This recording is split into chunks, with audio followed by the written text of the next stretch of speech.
He says, for where a covenant is, it's necessary for the death of the covenanted one to be established. Now, it's not the death of the one to be established. In other words, the covenant needs the death to establish the covenant. It needs the shedding of blood to establish the covenant. It starts after the shedding of blood. Go back to Exodus 24, you'll see that's what's being quoted here. All right? There's the shedding of blood, the sprinkling of it on the people, the sprinkling of it all over the place, and he says, okay, now that ratifies this and we're going forward.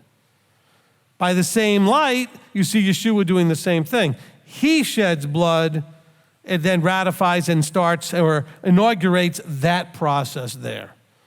So from that point of view, we're in a renewed covenant now. I know that I've told people we're not yet in the renewed covenant, not the way Jeremiah talks about it, not when he will make this renewing of a covenant with the house of Israel and the house of Judah and then etc. But it was inaugurated from that moment with the shedding of blood. That's what it's saying here in Hebrews. Okay?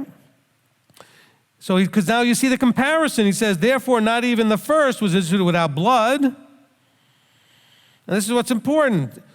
This is as he's going forward. He's saying, look, this is how Moses did it. This is how Yeshua. All it's doing is comparing two things.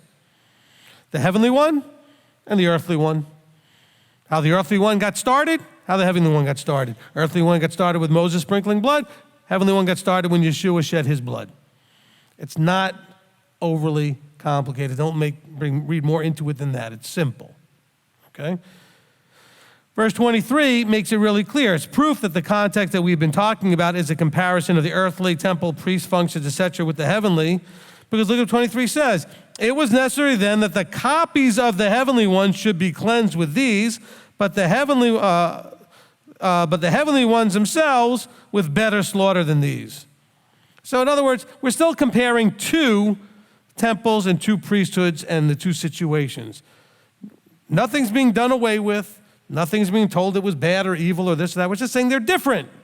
One was done this way, one was done that way.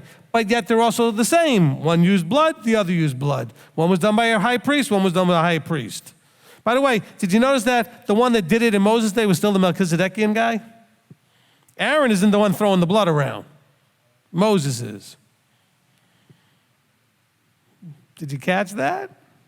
Okay, now, where are we now? Verse 24. For Messiah has not entered into a set-apart place made by hand, figures of the true. In other words, the thing that is an image of the true, which is a model of the true, but into the heaven itself, now to appear in the presence of Elohim on our behalf. Not that he should offer himself often, as the high priest enters into the set-apart place year by year with blood not his own.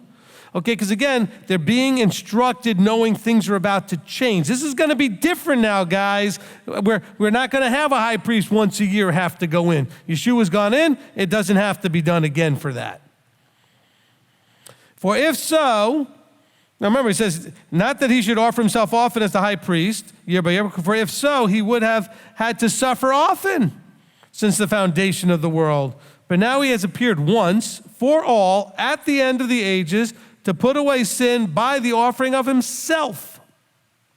And as it awaits men to die once, and after this the judgment, so also the Messiah, having been offered once to bear the sins of many, he's bearing the sins.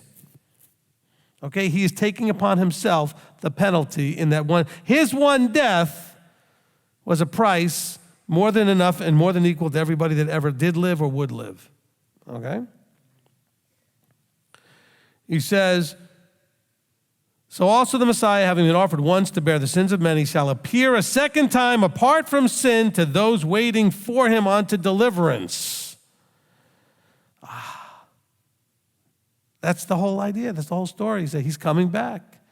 But it's going to be, he's coming back for who? Those waiting for him. To be found so doing. Well done, you good and trustworthy servant. Those who are found so doing and waiting, their lamps are filled with oil, they're ready, they're not sleeping when the thief comes, they're vigilant, they're paying attention. And that is onto deliverance, not onto forgiveness. Forgiveness is a whole different process. It doesn't require all of this. This is unto deliverance or salvation, or whatever translation you might have. The idea of the fact that you will be delivered from the death penalty.